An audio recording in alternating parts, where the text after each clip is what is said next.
Hello and welcome to episode 85 of the Ego Chall Podcast. My name is Preston Byers, and as always, I'm joined by my co-host, Justin Binkowski. And on today's episode, we are discussing a major CDL retirement, a pretty surprising one, at least according to pretty much everybody that didn't know, I guess, which it was a little bit under embargo, I guess, for some of the social media folks. But we'll get into all of the stuff surrounding one of the best players in the CDL suddenly retiring, and that leads us into more ROSTERMANIA stuff. We touched a little bit on it last episode when we were discussing COD Champs, but the fallout from COD Champs in the 2023 CDL season it's plentiful, let's just say. There are going to be a lot of free agents upcoming in the CDL free agency, which begins very shortly, and we'll break it all down and give our predictions, give our thoughts, talk about what's happened and what may happen. But before we do any of that, how are you doing, Bink? I'm doing all right. First Ego Chall episode as a 30-year-old, which is pretty depressing and exciting at the same time, I guess. Yeah. But like you said, we got a lot to talk about, so we can hop right in. Yeah, combined age 55. We're almost near retirement for the Ego Chall podcast, but yeah, happy birthday to you. It was yesterday. I don't know if you held up your end of the deal when I said that you had to drink your age and best lights, but yeah, so we're already off to a good start there. Let's hop into the biggest story, which we obviously weren't going to talk about until it happened just a few hours ago. Octane, the AR player for the Los Angeles Thieves, he has announced his immediate retirement from competitive Call of Duty. He said today in a Twitter video that he had pretty much checked off all of the boxes of his career and what he wanted to accomplish in his career. So he is now calling it quits. They posted one on Twitter and a longer video on his YouTube channel. So if you wanted to go watch his video, I highly recommend it. But pretty surprising, don't you think? Octane just last year, less than a year ago actually, won his first and only CDL World Championship with the LA Thieves. They tried to run it back this year with the same roster and fell short of their goal. And they were the first team eliminated from the CDL Championship this year. But still pretty shocking. I think there were a lot of people kind of suggesting that the Thieves would make a roster change, or that they might make a roster change this offseason because they fell short of their goal. But now they are forced to at least make one in replacing Octane after his retirement. Your thoughts on Octane retiring and kind of what this means for the future of LAT? I think the future of LAT is very wide open at this point. As it sounds like everybody's a free agent, so don't have much to say on that really. But Octane in general is just a very bittersweet retirement, and for me personally, I definitely didn't see this coming, and seems like at this point Clay is gonna outlast everybody, which I guess that's it's gonna be a sad day whenever Clay eventually retires too. But if you told me Octane was going to retire before Clay, I definitely would not have believed you. So, kind of surprising in that sense. Little story time. I don't know if I should have actually went back and looked, but I don't know if it was actually my first interview with Esports Nation, but it was definitely one of my first interviews ever. With Esports Nation was with Octane. I believe it would have been when he was on Justice, or no, he was on Envy at the end of AW, I believe. So that was, I had just started writing for Esports Nation in the AW season. It would have been in like June, so around this time, probably 8 years ago. And he was definitely, he was one of those players who had just started coming up around that time, and I always enjoyed watching him play, and it was really exciting. So I remember having the chance to interview him was super exciting for me personally. And then the funny thing about the story was that we had the graphics department at ESN who would just like put like what your headline was or whatever in the Slack channel, and somebody would make a graphic for you. And I did something, whatever the headline was, like Octane or whatever. And whoever made the image made it for like Octane, the Ghost map, instead of we didn't really have a lot of pictures back then anyway. But so like the background of the image was like the COD map instead of Octane the player. And I remember whenever the article was tweeted, like Octane joked about that, and then I had the chance to talk to him for the first time in person. It would have been Atlanta in 2018, and I brought up that interview and that image, and he still remembered it. So that was just a very funny interaction. And Octane, for as good as he was in game, he's always been a pretty entertaining personality as well. He likes to troll and joke around. So I'm excited. It sounds like he's going to be doing content creation for 100 Thieves, so I'm excited to see what he's able to cook up there. And yeah, it definitely is going to be weird thinking about the human turret not being in the CDL. You can probably do some interesting debates around where he ranks in the all-times for top ARs. It gets a little weird though, just like at the top of my head, like do you count Krim as like a full-time AR, because like he uses sub at different points. Same thing with Aches.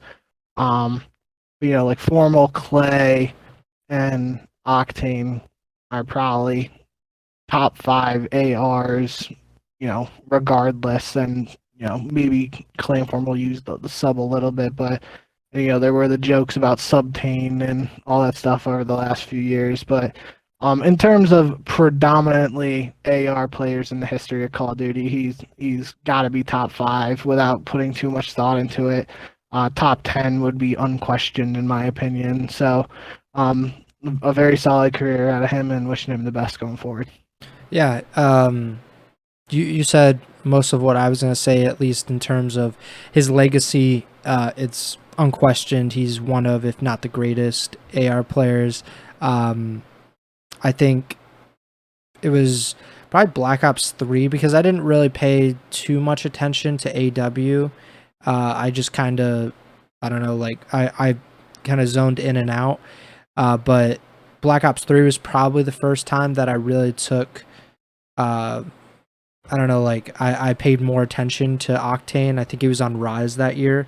And that there was a lot of debate that year, and since then, obviously, about who was better, him or Formal, because they were both so talented as ARs, and they were on 2 of the better teams, at least for a portion of that season. And since then, it feels very weird. He just celebrated his 26th birthday.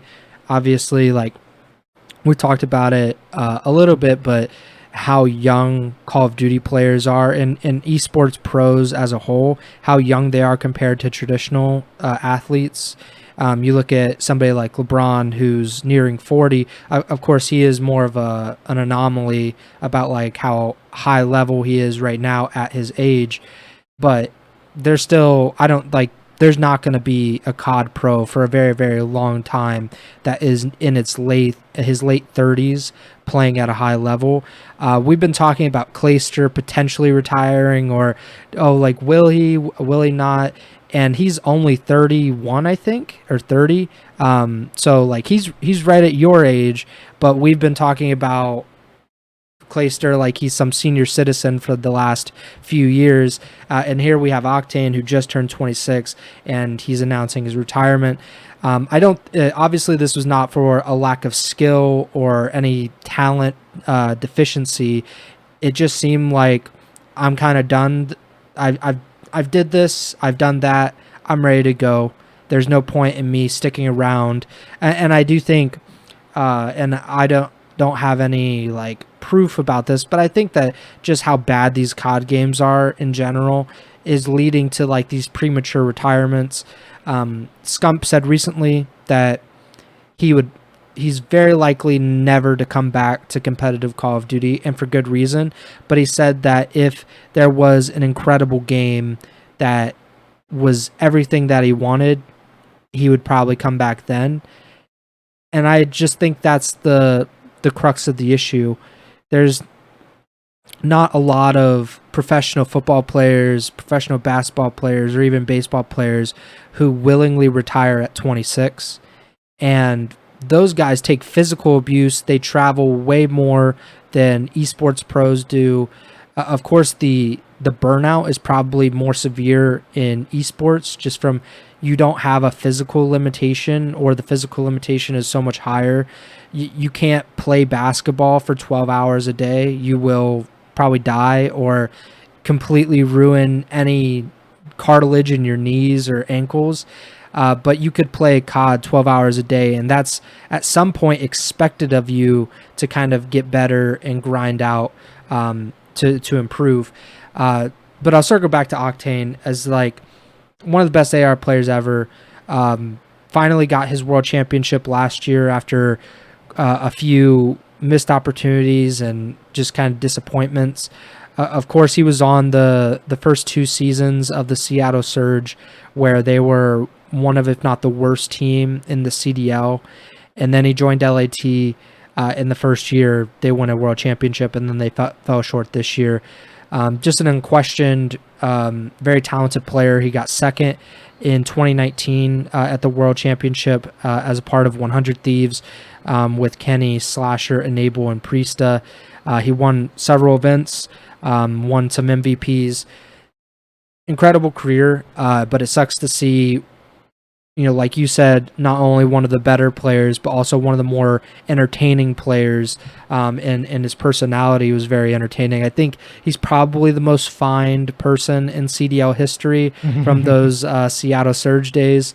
And he's always been pretty vocal about what he likes or what he doesn't like about a game, or what he doesn't like about the scene as a whole. So hopefully he'll kind of stick around like something like Scump or Zuma, where they're still connected to the scene without actually competing in it. It just would seem kind of like a shame if we couldn't have that kind of person around Call of Duty for a little while longer. Who knows? Maybe the OpTic watch party or whatever podcast, the breakdown. That's what it's called. I was trying to get it.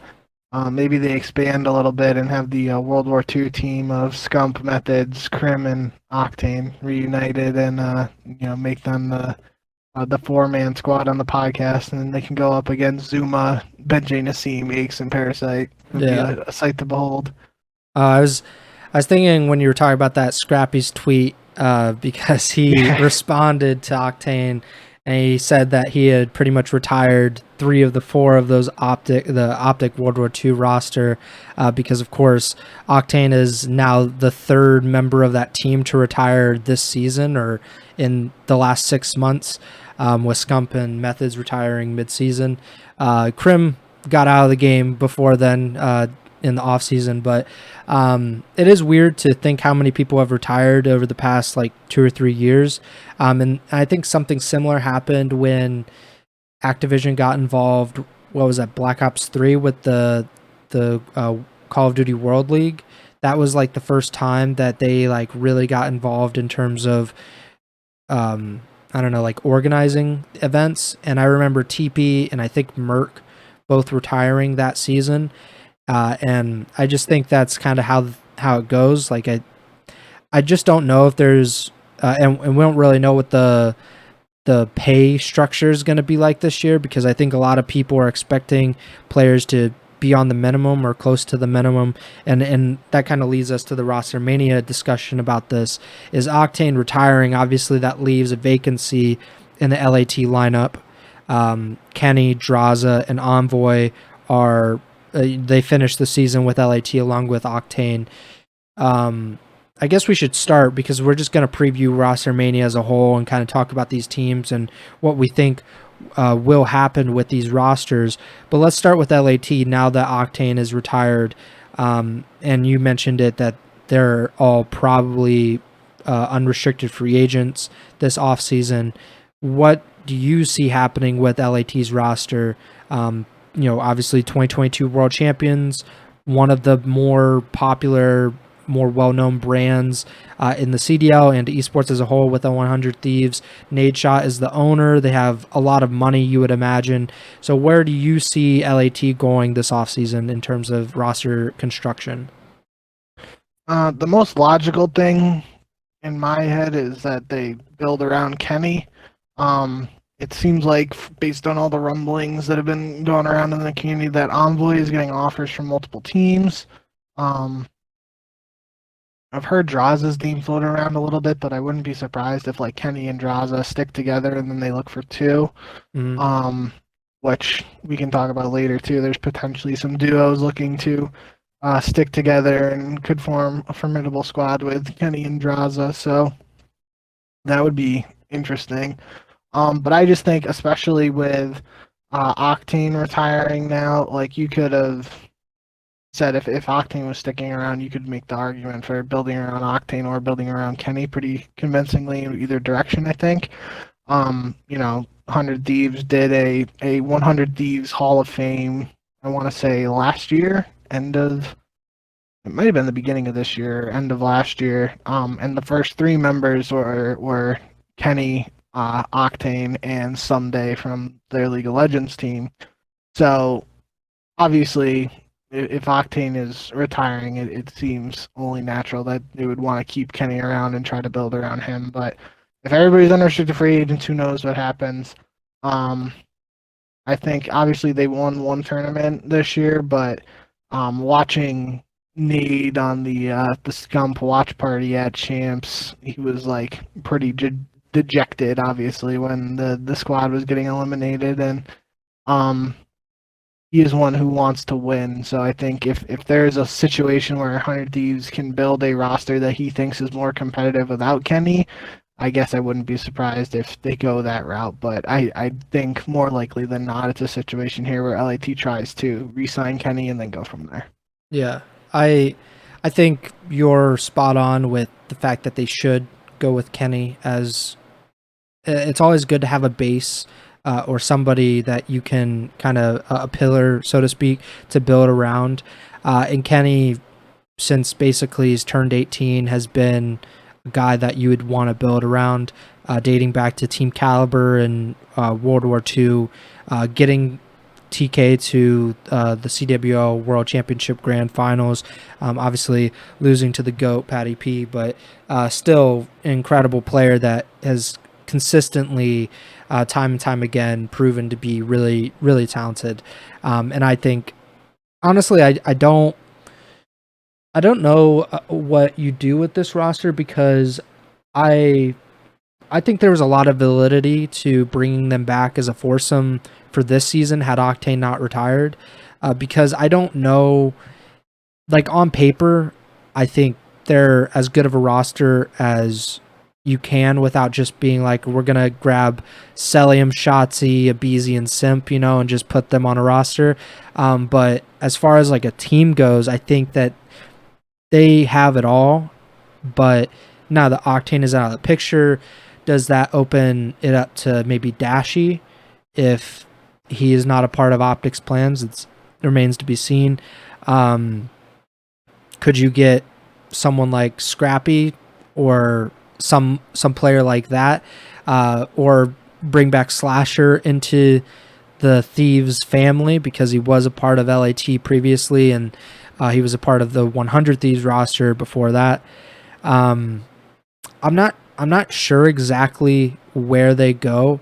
I do think that a Dashy addition would be great for them, but it would. I just don't see it happening. I don't see Dashy leaving OpTic. So I don't really know where they go, to be quite honest with you. But they've been able to assess talent at a pretty high level, bringing in Draza, who was not this very hyped up prospect, and he's been crucial to them, winning a few events last year, including the World Championship, winning an event this year as well. And then they really just had a bad end to the season because they peaked a little too early. They peaked at major 4, and then they had a downward slide all the way into the World Championship. But yeah, I don't I don't really know where you go with this roster. It just seems like a really good roster, regardless of who they get. Yeah, so I don't know. Maybe that leads us into or which team do you want to talk about next as far as ROSTERMANIA stuff? Because there's been a lot of players that have announced that they are unrestricted free agents. Not that many that have announced that they're actually under contract, but I do believe that there are a few there as well. So is there any team that jumps out at you as someone who you would like to talk about? I think we can just go to OpTic, because you were kind of teeing it up with Dashy there. Yeah. Huke and Ghosty were announced as unrestricted free agents. I think everybody mostly saw the Huke move coming. There's been multiple rumors at this point of OpTic Pred and all that. So even if Pred doesn't end up on OpTic, the decision to try to replace Huke just seemed inevitable. The Ghosty move is a little surprising to me, just because it felt like he had done enough to help try and turn things around. Yeah.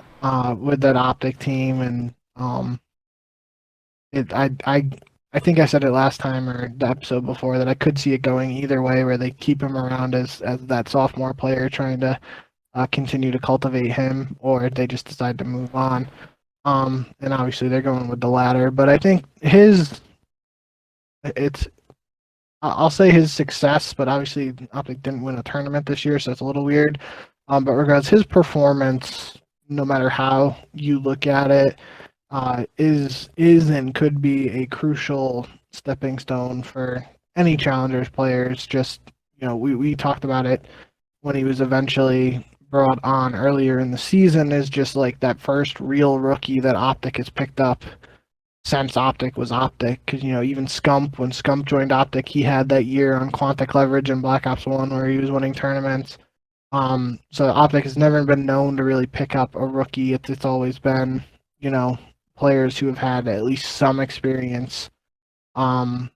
But they gave him his shot in the CDL this year, and it didn't end up in gold. They got a couple silver finishes, but I think nonetheless Ghosty showcased what he's capable of, and it'll be interesting to see where he lands next year, or if he is back at the Challengers pit. I don't.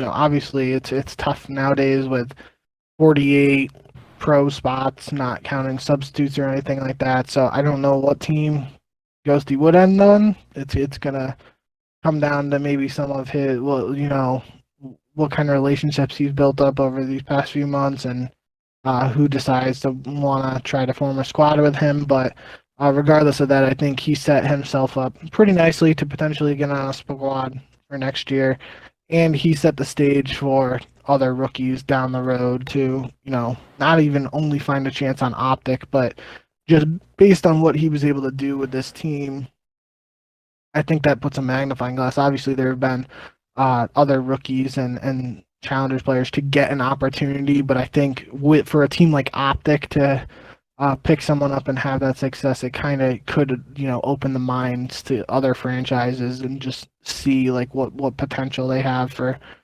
some of these younger players, and that could be at the hindrance of some of these other veterans like Octane, which obviously wasn't the case for him. But we could just in general be seeing more older players retire as newer players are up and coming. But yeah, I think OpTic now, they have 2 spots open. I think the reason I wanted to segue into OpTic is just because I think it's pretty clear Dashy and Shotzi are on OpTic like 99.9% guaranteed for the rest of their careers, unless they decide something drastic to change, just because with the whole Dashy and OpTic or Dashy and Rainbow situation earlier this year and Hex stepping in, it seems pretty clear that they want him around for the rest of his playing days. So will be interesting to see. There's, a couple different routes they could go. Obviously, most OpTic fans seem to want Pred. With Ghosty leaving, does that open the door for Pred and Sib to come from Seattle to OpTic, or are they going to try to go for Pred and somebody else? Or is Pred not going to end up on OpTic and they just go for 2 other players? it seems like there's a lot of opportunity here for OpTic to make a splash, but obviously everybody is going to be interested to see what exactly that move is going to look like. Yeah, I agree with you as far as Shotzi and Dashy. OpTic picked Dashy over Rambo. That was pretty clear. And once you do that, it kind of ties you to that player. And I think Dashy is a very good player. I don't want to. I think a lot of OpTic fans have this weird thing, or I don't know if it's OpTic fans, but there are just people that say like, "Oh, what has he won?" And that's kind of the criticism of him, is that the teams that he's on are not like world champions. But if you say that, then you kind of had to say that about Scump for most of his career, because Scump's teams, Scump is literally one of the most talented Call of Duty players ever, and that is like, there's no debate about that.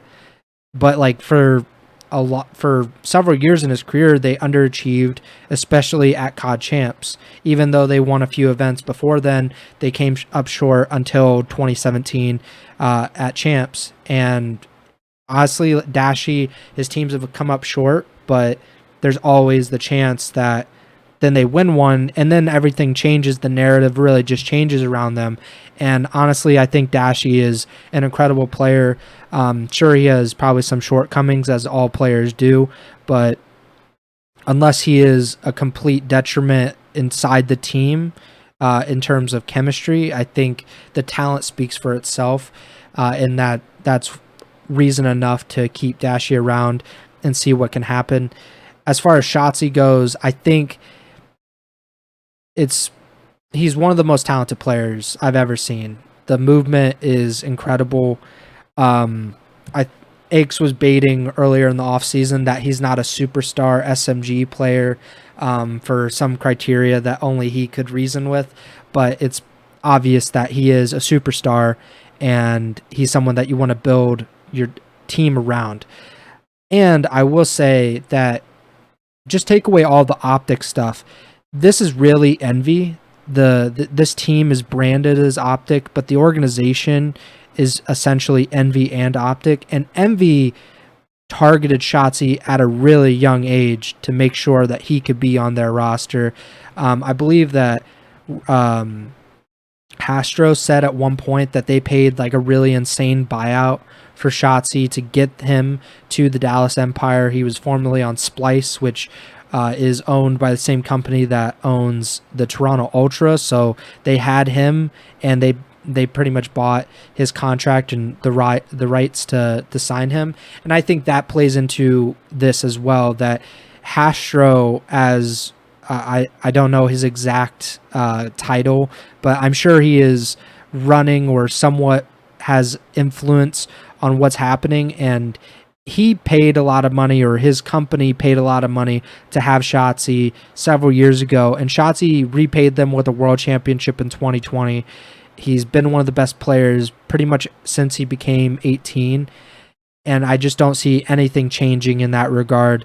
Shotzi, I would imagine, unless he decides, hey, I want to be with LAT or I want to be with FaZe, I don't see any reason why he would leave OpTic at this point. So that leaves two open spots, and I think the most logical ones would be Sib and Pred to move from Seattle to OpTic. They make the most sense, in my opinion, because you already have the AR player in Dashy, you already have the fast submachine gun player in Shotzi, and then you need two guys in between that can be flexible, that know each other, which is probably the biggest thing for me. I thought it was a bad move to drop Ghosty, but unless you get two players that have already proven to be at that elite level, then I can understand that. So I think Sib and Pred make perfect sense for OpTic. Whether that works out in the team dynamic, like, that's always to be seen. I think that's the biggest obstacle that most of these teams face. But as far as on paper, pretty much the best roster that they could probably build at the moment would be Dashy, Shotzi, Sib, and Pred. Yeah, and just real quickly too, to touch on the Envy stuff, there was a time where Huke was essentially the golden boy of Envy, right? It's true. To see, like, obviously we don't know the exact dynamic of the business side of the OpTic / Envy organization, and and all that sort of thing. But to see, Huke, the team moving on from Huke in terms of keeping Shotzi around instead, that kind of obviously, at this point in their careers, I feel like that's correct decision in terms of if you had to pick between having Shotzi or Huke.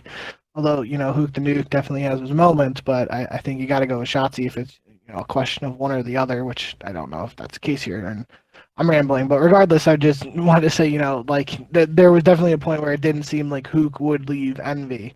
And now, to your point with Shotzi, it seems like the same thing. So it would definitely be very surprising to me if we saw an OpTic next year that didn't have Shotzi, but I don't think that'll be the case.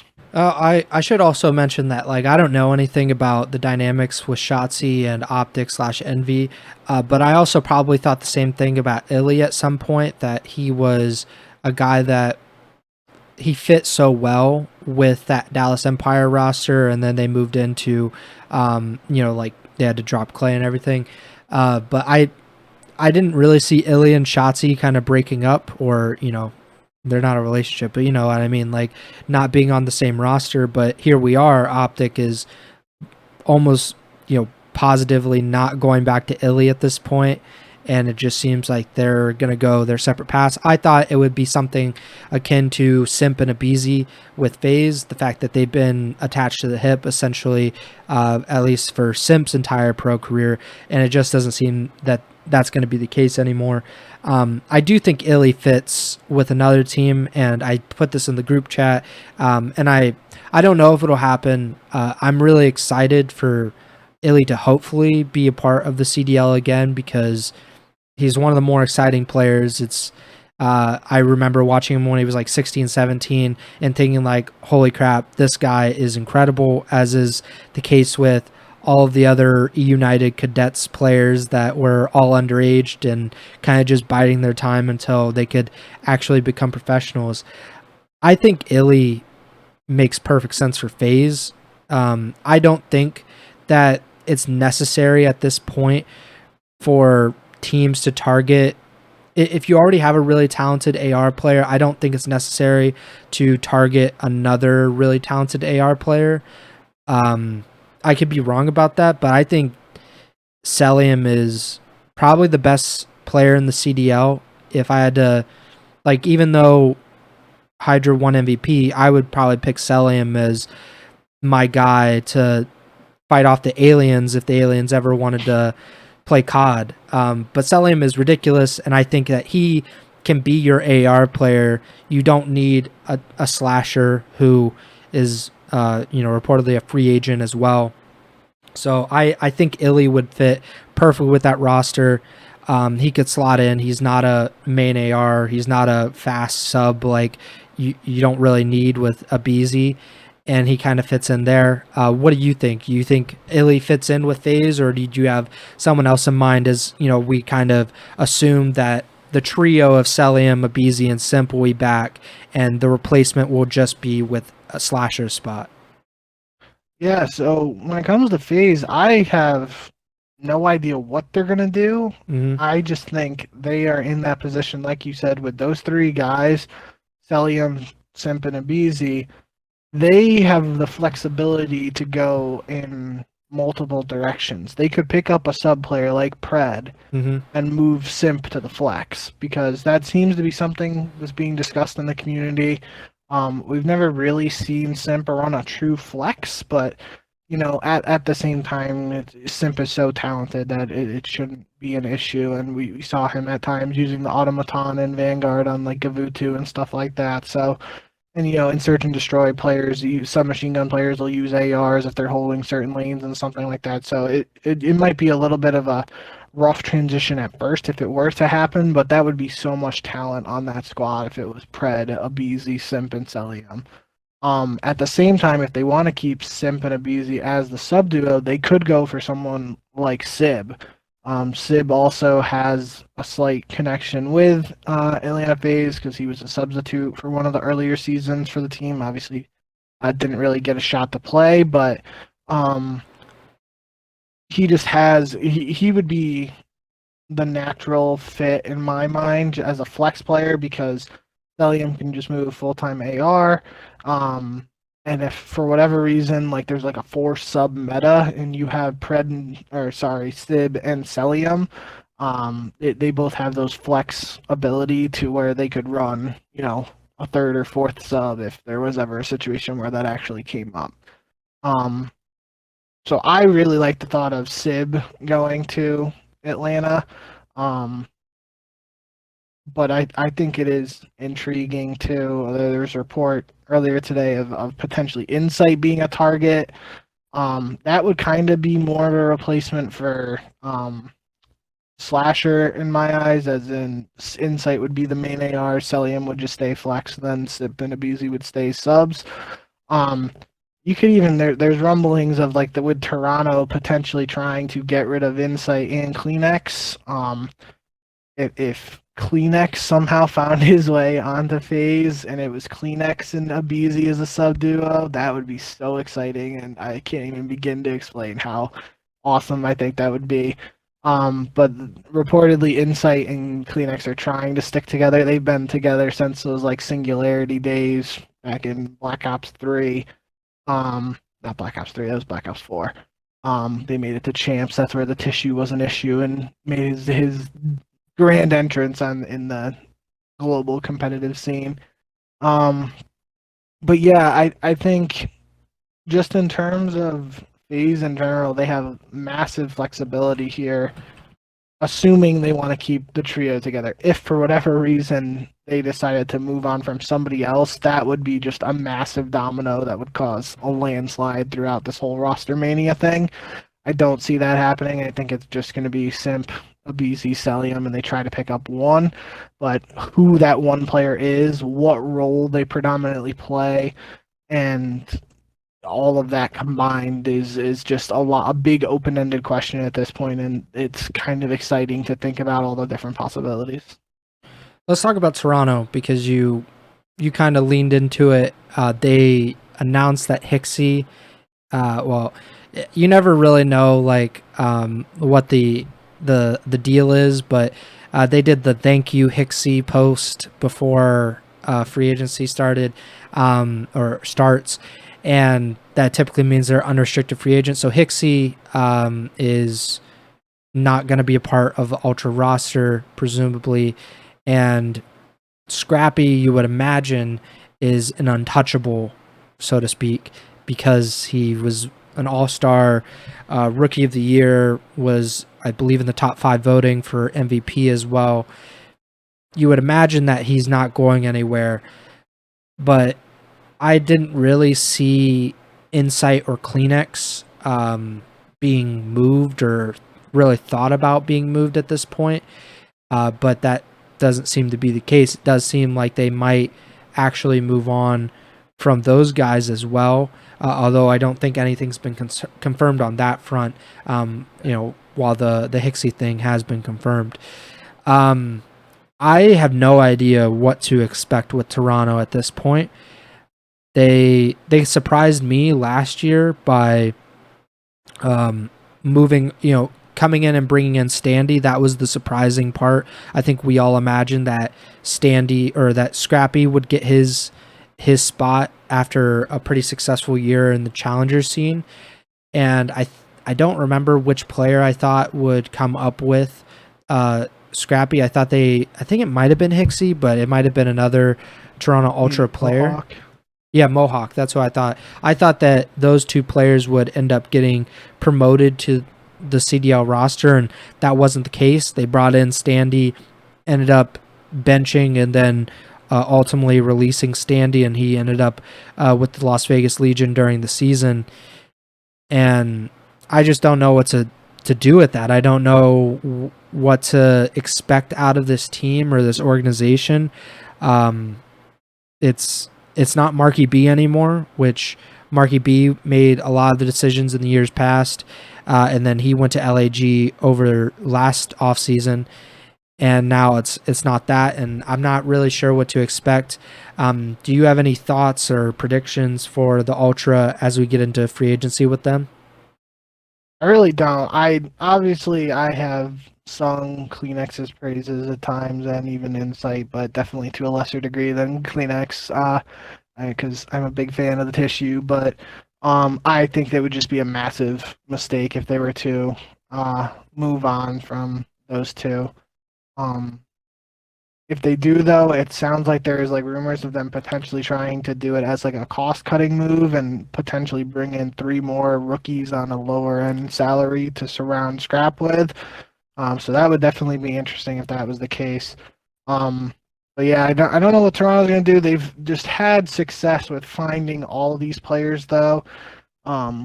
All these players that we've mentioned here in this Toronto segment, Scrap, Hixie, Insight, and Kleenex have been, Kleenex was on like the 10-man roster at the start of the CDL era for Toronto, and I don't think he ever played technically on the academy. I think he was up the whole time. But the other 3 were like on the academy team or challengers team at different points and were brought up internally. So Toronto has had success with finding rookie and amateur talent and bringing it to the CDL and cultivating it. So if they were to do something like that, I guess I wouldn't be as concerned with like maybe another team trying it who doesn't have that success. But I still think it would be not a great move, especially just coming off a second place finish. And you have a guy like Scrappy who obviously likes talking shit and he likes winning, and you have to win to be able to continue to successfully talk shit. At least obviously if you're talking smack and you're not winning or backing it up, it makes it a little harder. But so we'll have to see how that plays out. I think if I was an org, and we'll just use LAT as an example because we know technically all 4 players are unrestricted free agents there. If you have like a clean slate to form a roster right now, and there's the potential to buy out Insight and Kleenex as a duo and then get 2 other free agents around them, I just think a team of Kleenex, Insight, Pred, and Sib would be absolutely disgusting. Mm-hmm. And that's a team, obviously the buyout situation with Toronto makes it a little trickier if in the sense of they're not being unrestricted free agents you could just acquire. But that 4-man squad would just be, I feel like that would be so gross. And that's obviously taking into account like none of the other potential rosters and stuff. Like it's not counting 2 of those guys going to OpTic because OpTic has, it seems, 2 guys, or FaZe having the trio seemingly locked in and them adding 1. If you just had a clean slate and could potentially get those guys outside of any players who you seemingly couldn't have an opportunity to get, I think that 4-man squad of Pred, Kleenex, Sib, and Insight would be gross.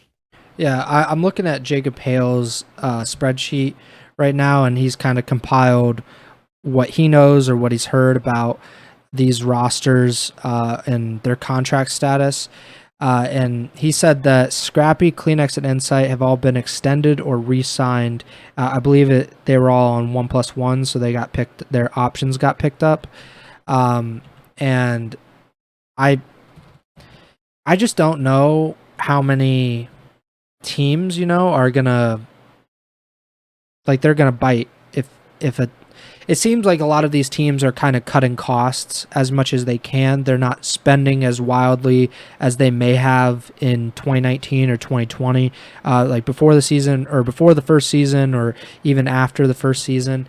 It seems like a lot of the salaries might be decreasing as a player like Scump, who I'd imagine was probably the highest paid player if I had to guess, or some of the FaZe guys as well. Like the OpTic and FaZe guys, and probably to a lesser extent the LAT guys, get paid more than the average CDL player. And I just don't know if that's going to continue to be the case or how severe it will be. So I'm not really sure what Toronto's going to do. I guess they maybe LATs like we're gonna buy out those contracts, but at the same time, like, would they rather just sign players of their own volition and not have to deal with Toronto and the buyout stuff, which according to Krim was very difficult last year. in 2022 when they were trying to pick up Hicksy, who wasn't even on the CDL roster, and they had a hard time and ultimately didn't even get Hicksy, despite him just being on the academy roster. It seems like a weird situation here for Toronto, and if they do indeed move on from Insight and Kleenex after literally getting to the grand finals of COD Champs. Like, of course, they got 5-0'd, but they also beat the same team that 5-0'd them earlier in that event, and seemed like the presumption, or the presumptive world champion after the winners finals. They looked so great, and then they had a horrific series, and it seems like stuff may be kind of brewing there in terms of the front office and their roster construction. I think we should mention at this point that New York Subliners are probably not going to make a roster change this offseason. I'm not sure. Has there ever been a world champion that has made a roster change immediately after? Or obviously, we've had world championship rosters break up, as every roster has, but none of them, as far as I can remember, didn't go to at least one more event to figure out what was going on. Impact was probably the quickest to break up, if I had to imagine, because it was only a few months later and they broke up after Anaheim, but that was still like 3 months or so, 2-3 months. I don't know if any other team is broken up even sooner than that. I mean, you're more the COD historian on this podcast, so can you think of any of those teams? So that's the immediate ones that come to mind would be 2013, 14, and 15. Yeah. Just because those were mid-season champs. I would have to look it up, but obviously Denial with FaZe, Clay and Attach going to FaZe, and then they had success in the second half of AW after winning champs with Denial. So I don't know when they broke up, but that could be a part of it. Same thing like Impact, you said, obviously 2014 with Cole, EG, they didn't really break up unless you count like Karma not playing because Bella was born, or what is that? That's his daughter's name, right? Bella? I believe so, yeah. Regardless, obviously the trick answer to your question would have to be 2020 Dallas Empire having to drop Clay a day after winning champs. But that was an Activision enforced drop. Yeah, that doesn't really count, but that would technically be the fastest change. 24 hours is the quick. Yeah. It would probably be lower than 24 hours, to be honest. It was probably like an hour. They gave Clay like the confetti was still in the air and they were dropping him. So yeah, it's been it doesn't happen often. Like it doesn't really happen at all to win a championship or win an event really, and then make a roster change before seeing what happens in the next game or the next event at least. And I think that's probably the case here with the Subliners. It would really only be a cost-cutting thing if they were to break up. There's no real reason other than that why you would not run it back with the same roster and hopefully the same staff and everybody around them, essentially, because you won 3 events this year, 2 majors and a world championship. That's pretty much as good as you can get. I think FaZe might have outdone them in 2021, but that's pretty much the peak as far as the CDL goes, with how much parity and how much talent is in the league. To win 3 events of the 6, you win half of the events in a season. That's a pretty good success, and you should probably stick with your roster, and I suspect they will. Some of the teams that have already announced some roster changes or unrestricted free agency statuses. Let's talk about the Minnesota RØKKR, because I thought this was really surprising. The RØKKR decided to not extend Attach, Afro, Bance, and Cammy's contracts. They all signed last offseason, so presumably all had 1+1s. Minnesota declined those options for those 4 players.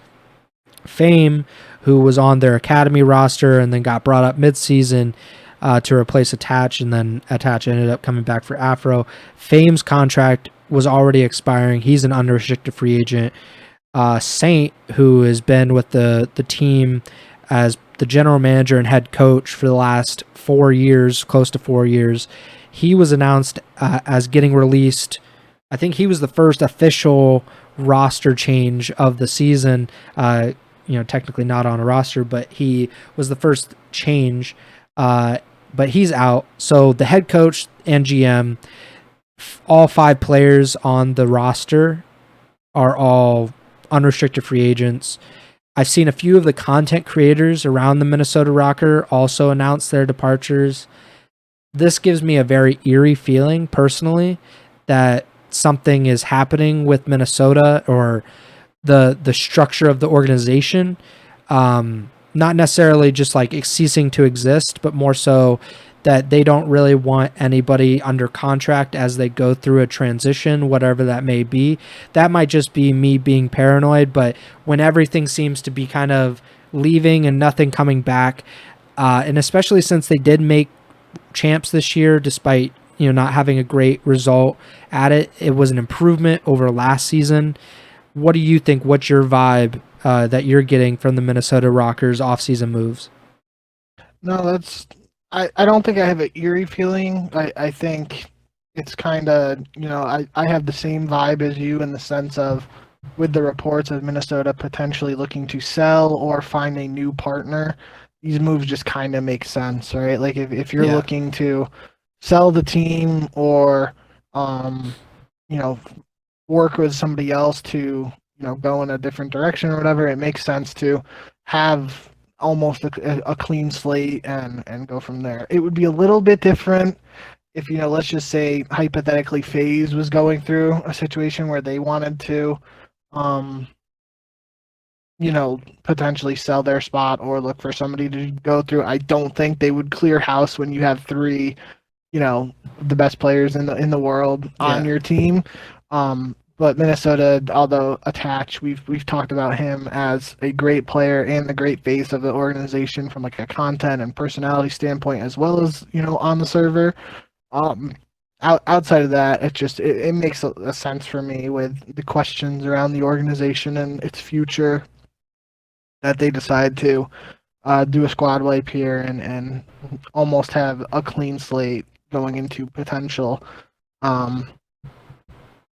sale or merger with another organization or something to that effect. It is worth mentioning, though, too, that I'm pretty sure, I don't remember the announcement from last year, but obviously I believe Attach was a free agent at the end of last year, or they didn't extend him and then they decided to bring him back.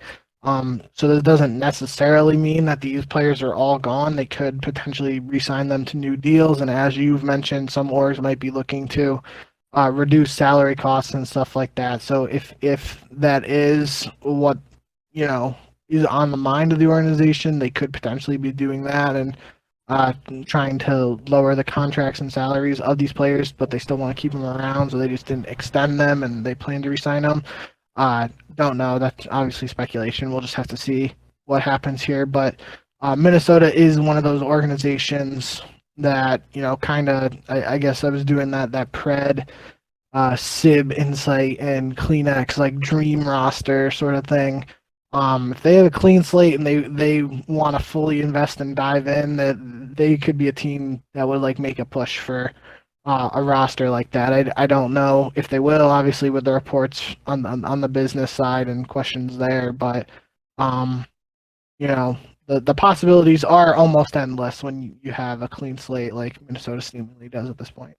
Yeah, I'm not really sure where they go, to be honest, because that roster at the beginning of the season, you can go back to whatever that was, November, December, when we were talking about the beginning of the year. I thought they were a world championship contender because they had, I thought, on paper, a really, really great roster, and everything seemed to line up for them in terms of like they were able to re-sign Attach, which I didn't think they were going to do because we had those rumors, whether they were legitimate or not, about him going to OpTic or joining another team as a main AR player after a very, very good individual season despite the team's lack of success. Then they signed Afro from London, who I think everybody considered to be the best player on the London roster. And then they ended up getting Cammy and Bance from Toronto. While they aren't necessarily the best players on Toronto, Cammy 2 years earlier or a year earlier was an MVP candidate. And Bance is the most successful European player, maybe aside from Hydra now, but who was considered probably to be the best European player to that point, and also known to be like a great teammate, someone who can kind of figure out a team and help them succeed at this level. And they just completely I don't know, got shut down, or they did not live up to the hype or live up to the expectations that I at least had for them. And I don't think, I think a lot of people actually had some high expectations for them as well. And I'm just not really sure where you go from there. Like you said, they did mention in their announcement of these, free agency posts that, these players all could be re-signed, or some of them could be re-signed. They were just kind of notifying their fans and the community as a whole that they're free agents. But it could still be the case that these players, or some of them at least, could come back to Minnesota or whatever the RØKKR look like, I guess. I'm not sure if it'll be the Minnesota RØKKR next season. That's just kind of a story in of itself, is that there's so much change happening in the CDL or in the COD scene as a whole, because you have a team like the Mutineers, who we've known for months that reportedly they're going to become the Miami Heretics as part of a rebrand and merger with the Heretics organization. And they made some roster moves as well. They announced that pretty much they decimated their whole coaching staff and roster aside from Vickle, which was very much expected of them. We've been talking about it, or we really haven't been talking actively about it, but we talked about it when the report came out several months ago.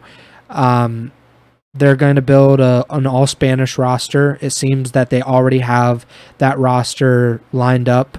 Probably not officially signed, but it definitely seems unofficial that those Eric Boom and Vickle, etc., those Spanish guys, they are going to be part of that roster, and they're going to build an all-Spanish roster in Miami, which, I mean, it might work out. Who knows, to be honest? Like, we don't even know what these rosters will look like around the CDL, so I can't say definitively one way or the other whether the new Heretics / Mutineers roster, what they will be able to do, but that seems to be the case. Any thoughts on that, the Florida stuff? Because it was, obviously it's not the most exciting news, because it wasn't really a surprise, and it sucks to see those guys get pushed out, but it was also kind of expected, especially since they didn't finish the season, or they didn't make champs, which is kind of the big reason to make roster moves. Yeah, I think Florida, excuse me. I think the players on Florida showed their potential, especially in that last event, and even when they were struggling during the season, like they had these moments at an event where they would pull off one upset and then they would drop out.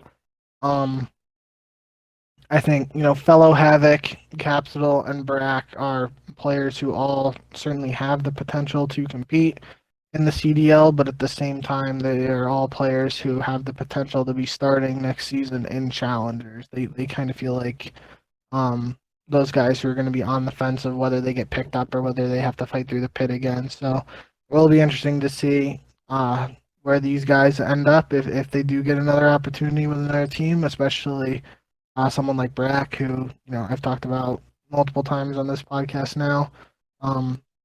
I would like to see him get another opportunity just based on his performance, but all those guys that I just mentioned have had great moments, especially different times this year. So, yeah, it's like I said, could see them back in the CDL start next year, but just as easily could see them back in the Challengers pit to start next year. It's going to be a question of whether they're able to find an opportunity or not on another team, but obviously it seems like it will not be with Florida / Miami.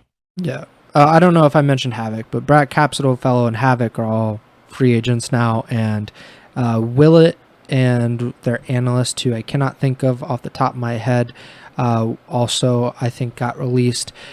So pretty much just a full squad wipe aside from Vickle at this point. Let's talk about the other squad wipe, I think, or near squad wipe, was LAG. As you know, that's another very interesting storyline as we get into the offseason. What happens with the Guerrillas, because there were those layoffs mid-season around the Guard, which is the parent organization essentially for LAG. The kind of uncertainty of what was going to happen with LAG. They finished out the season. They didn't make champs, and they have now released Assault, Joe Deceives, and Exceed, keeping presumably Arcitys, Neptune, and Spart. So not Neptune. I don't know why I was thinking Neptune. Maybe he was on. Did he get replaced at some point this season?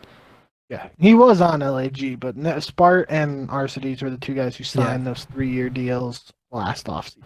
So, which is a good business for them, because I mean, assuming that they can still collect on that money, or I would assume they're still valid contracts despite what LAG does.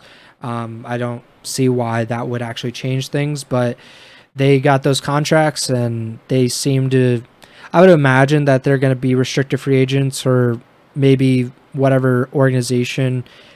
I don't know what happens. Maybe this LAG roster will kind of stick with Spart and Arcitys, and they'll get sold to another organization, or an organization will buy that spot. I'm not really sure what's going to happen with them. I don't know if you have any predictions or thoughts on this, because I don't even know what could happen with this team.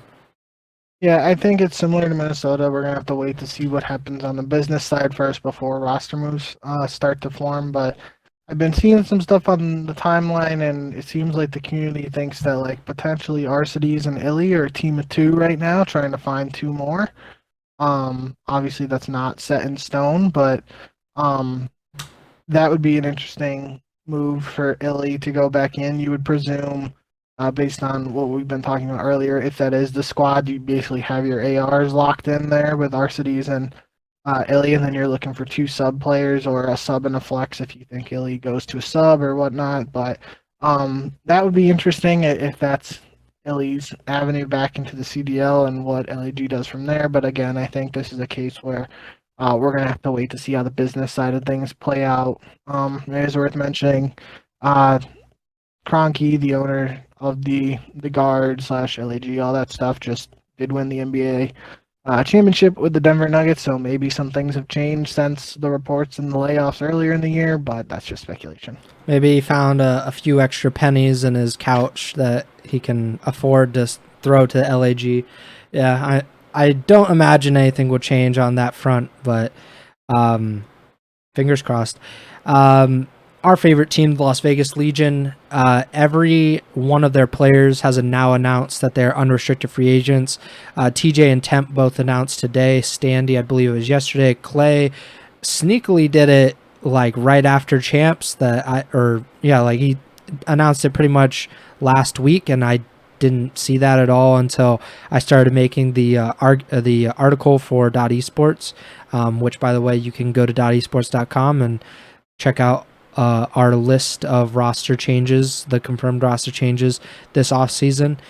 So Clay, TJ, Temp, and Standy have all announced that they're unrestricted free agents after one of the better Legion seasons. I don't know if Paris and Vegas together. Of course, they were the worst team in CDL history last year. And then this past season, they narrowly missed out on the 8th spot at champs. What do you think happens with them? Because they're a really interesting team. They fell short, but they did add Standy mid-season, or like 60% through the season.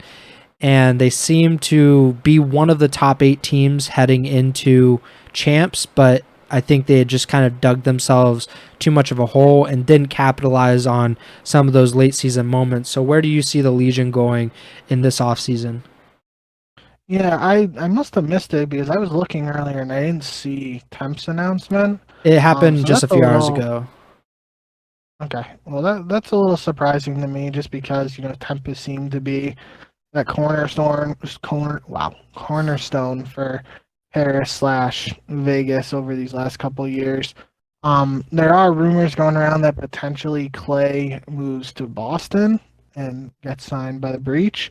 But if that is not what Boston decides to do, I would obviously love to see Vegas re-sign Clay and try to build around him. We know, at least, you know, seemingly have heard that the Vegas organization does not like to spend a lot of money, so that obviously makes these predictions a little tricky. But if they are technically right now just a complete squad wipe and have a blank canvas, so to speak, it would be interesting to see what kind of squad they put together. Um, I don't really know. They historically have always seemed like one of the last teams to really form over these last couple of years. So I'm not sure, but it seems like they have a lot of different possibilities here.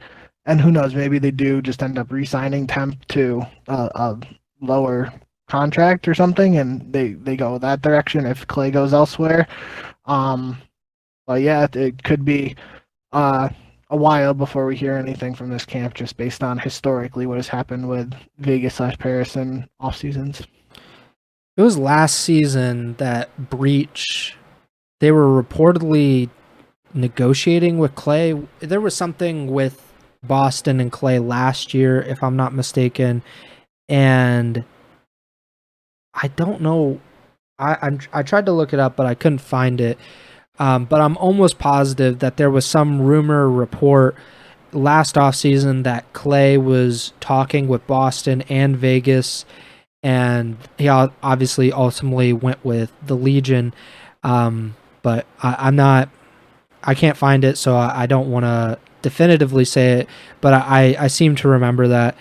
Either way, it would be, I would imagine, a very good pickup for Boston to kind of bring in Clay. I can't be unbiased about this because Clay is one of my favorite players. I've said it many times on this podcast, and he's not as talented, I think, in terms of like in-game skill as he was in his peak, but he's in his 30s, as Bink can attest. There are some men in their 30s that can just do it all, like Bink and Clay.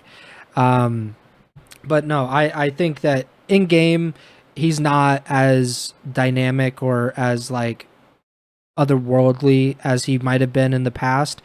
But if you put the right guys around him, I think that he could definitely get a team into the playoffs. And like kind of the same way we talk about Attach, it's kind of a figurehead role as well, or the face of your franchise essentially, because Clay is very popular. He's been around the CDL the entire time in competitive COD for over a decade. He's someone that would help the brand as a whole, and I think that would be a good pickup for them. As far as the Legion go, I think that's, I don't know if it's like priority number one, but I think that Temp, Clay, and Standy should be targets for them. I think it would be okay if they brought back TJ, but TJ just seems at that point of his career where he's every year it's a different team, and I just don't know if he's going to be able to stick with the Legion. In all honesty, because he was with Boston last year, and I'm trying to think of who it was before that. But either way, I just don't see that he'll be back. And I do think a team of three with Temp, Clay, and Standy is a good team.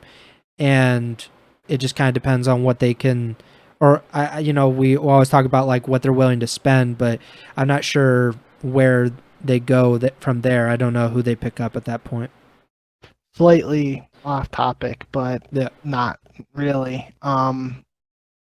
Speaking of AW earlier in the show with Octane, a potential LAT team of Kenny, Huke, Temp, and TJ.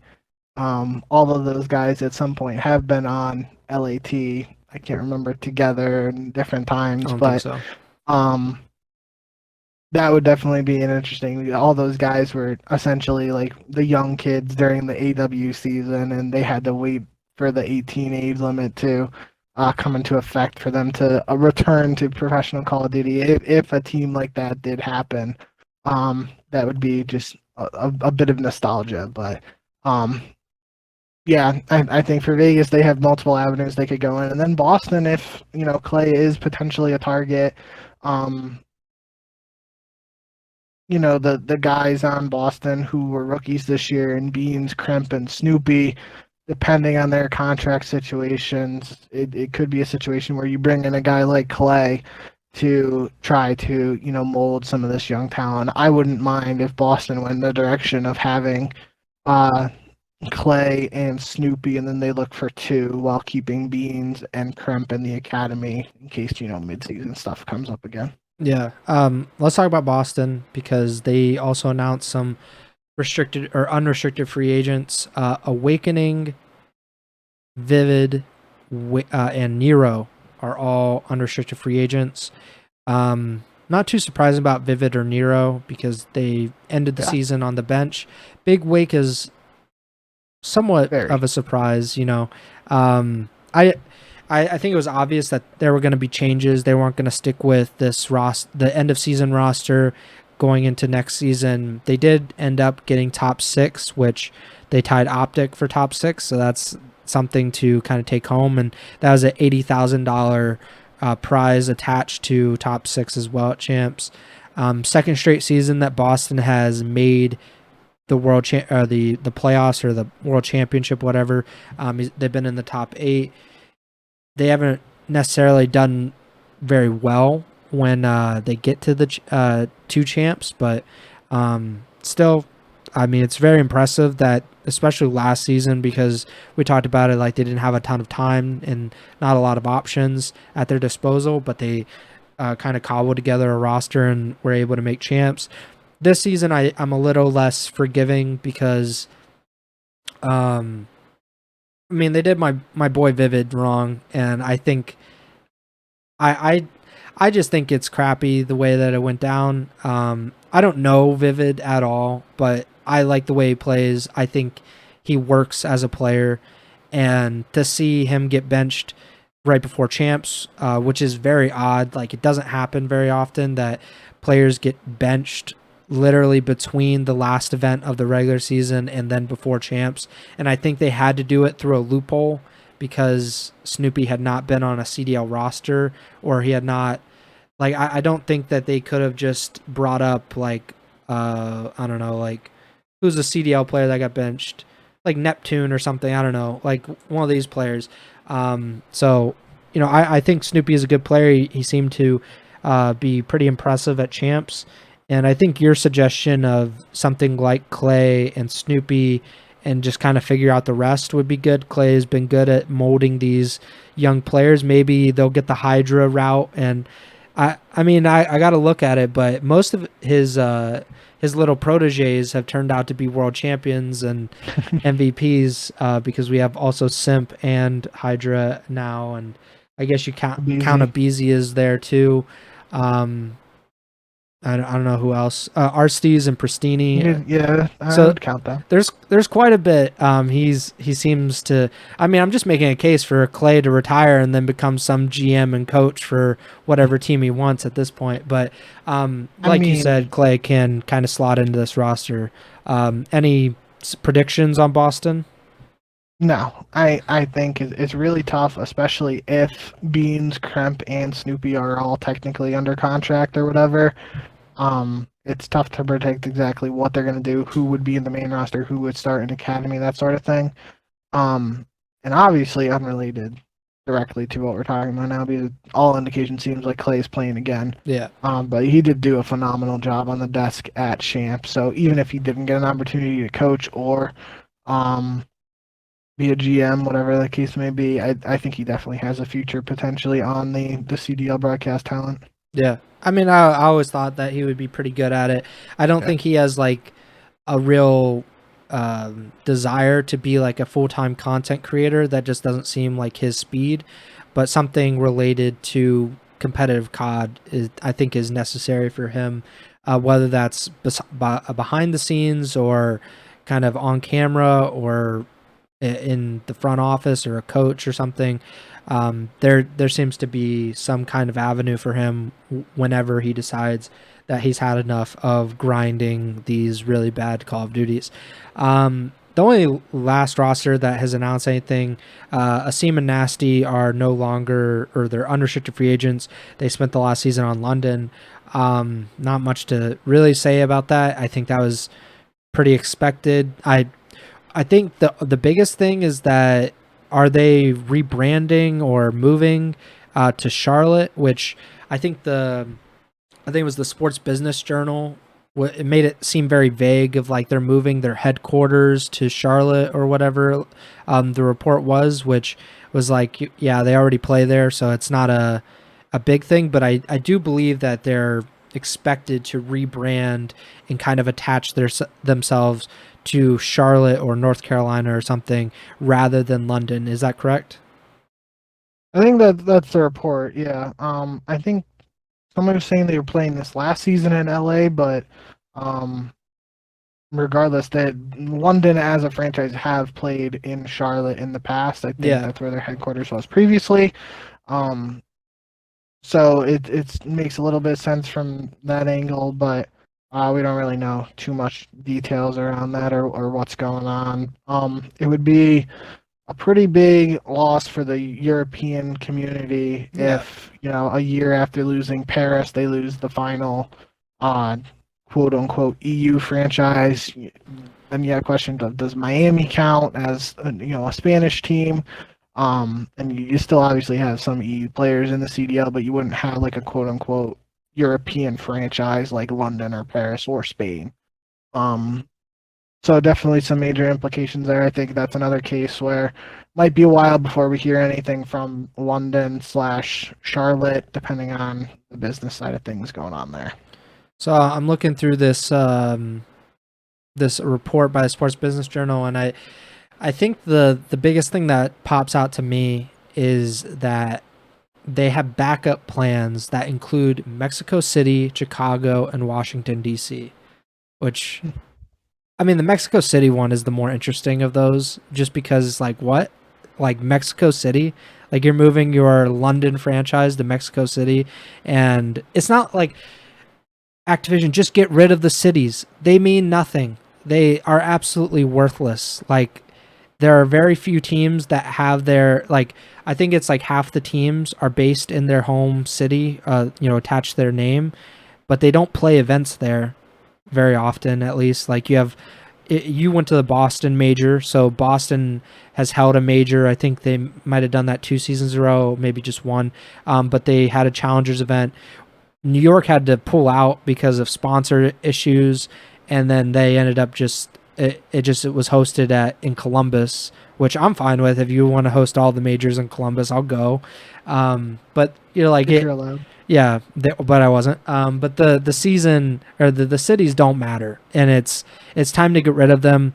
They don't make any sense for the modern CDL. They made sense at the time because they were actually going to travel around the world and essentially play in Paris 1 week, play in London, then they're going to hop over to New York and Chicago and Dallas, and they're going to do all of that, but then it didn't happen. They changed it, and then COVID happened, and then everything went to crap.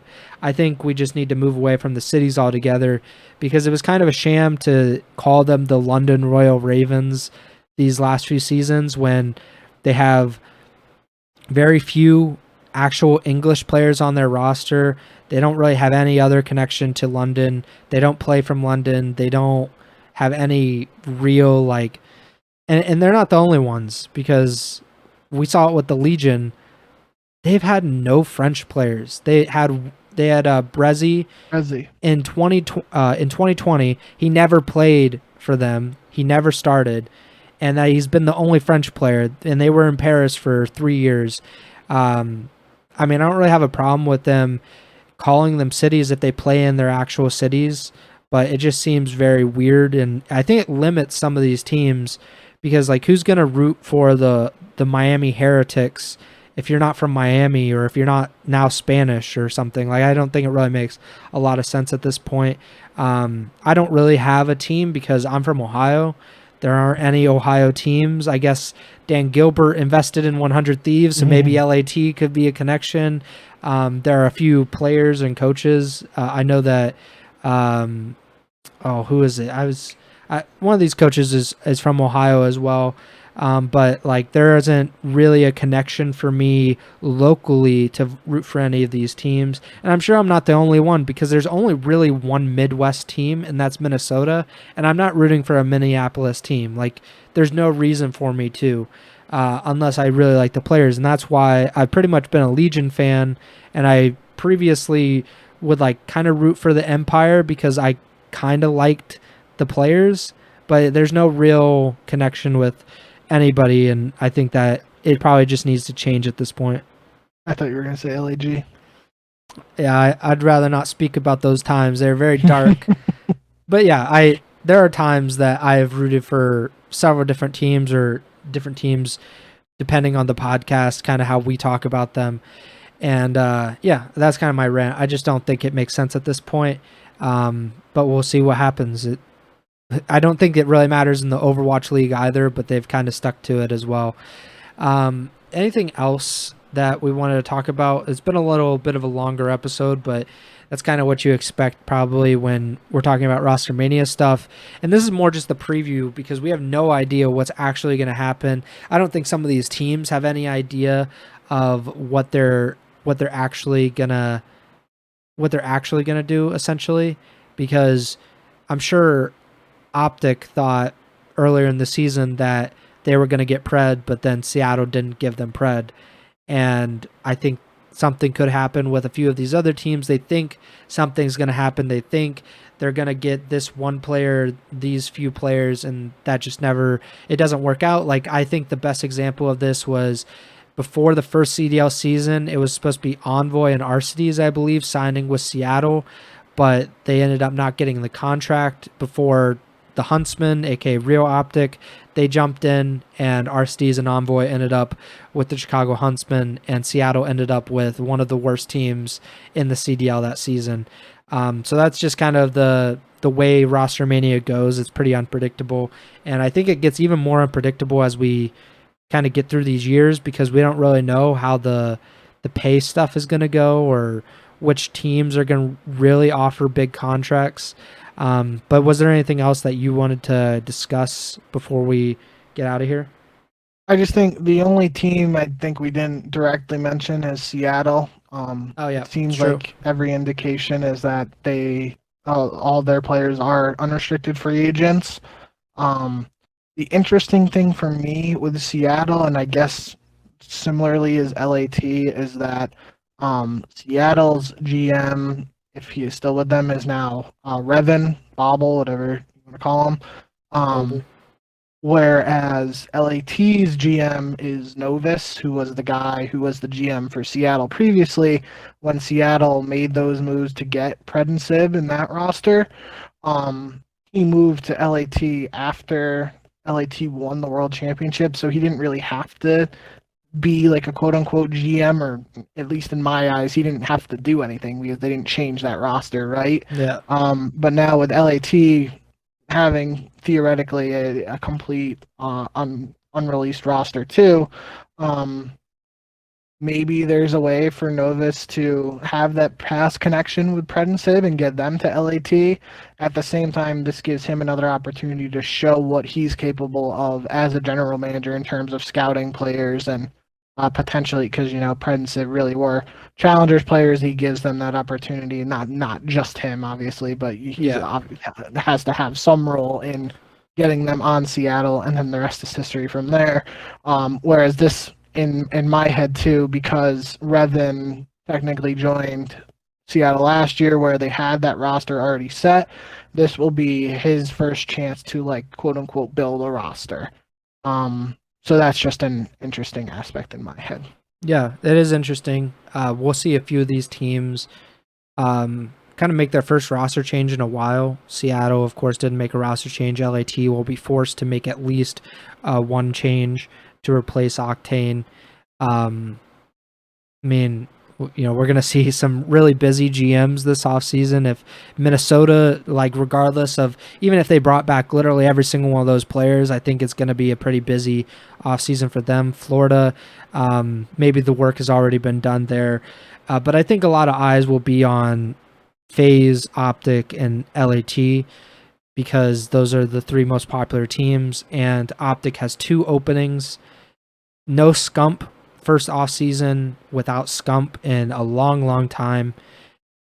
LAT, they gotta figure out what this roster is gonna be like. Just a year removed from winning the World Championship. FaZe, second year in a row that they'll probably, I think they'll definitely make a roster change.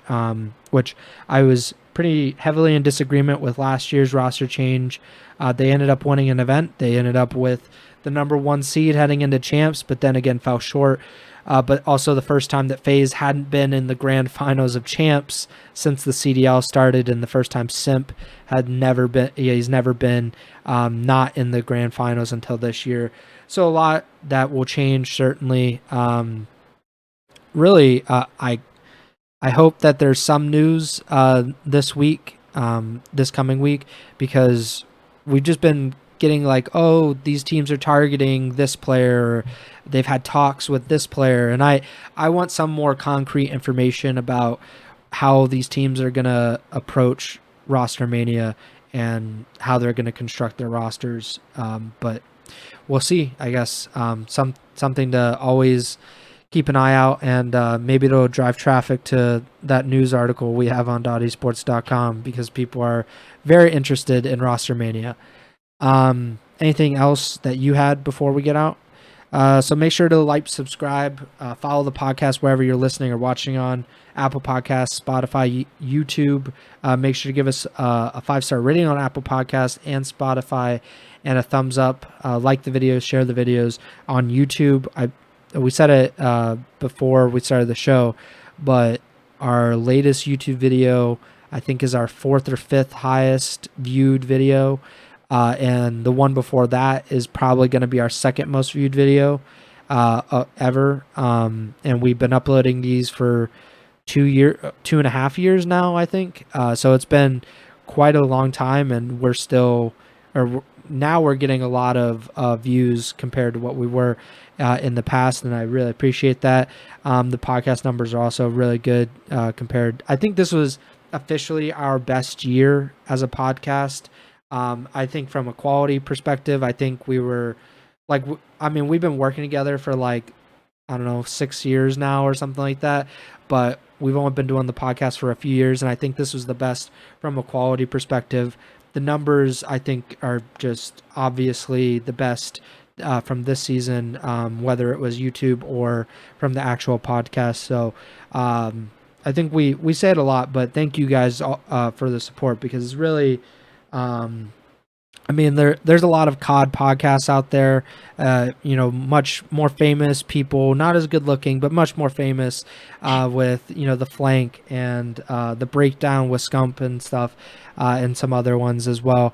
But we appreciate you guys spending some time in your week to either watch or listen to us. So we appreciate it, and thank you.